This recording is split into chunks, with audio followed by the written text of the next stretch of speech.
මෙහෙම නැද්ද මං කියනවා ගහන්න පැතිවල.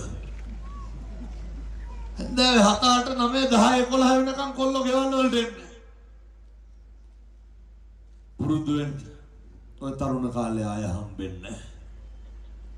ඔය යුගය ආය හම්බෙන්නේ. එක එක්කෙනාගේ බයිසිකල් පිටිපස්සේ නැගලා යන්න. සමහර පැතිවල ඉන්නවා ටිකක් යමක් කමක් තියෙන තරුණයෝ. මේ ඔය එක එක්කෙනා පස්සේ යන්න එපා. එක එක්කෙනාට මුහු වෙන්න එපා.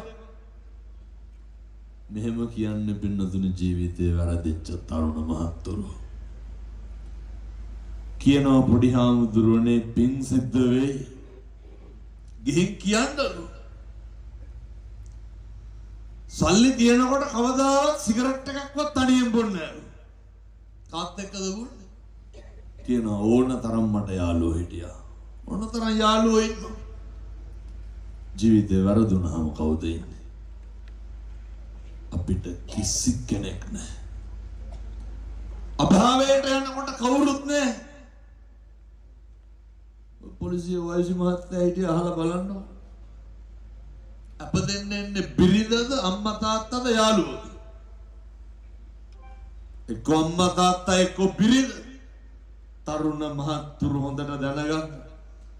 මොකක් කරේ වුණාම මොකෙක්වත් නැහැ.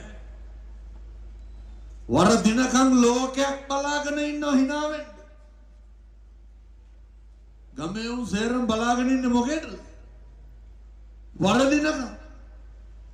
ගම්වල මිනිස්සු බලාගෙන ඉන්නව ඇත්තන්ට ලේබල් ගහන්න. අපි කාගේවත් මාතෘකා වෙන්න ඕනේ නැහැ.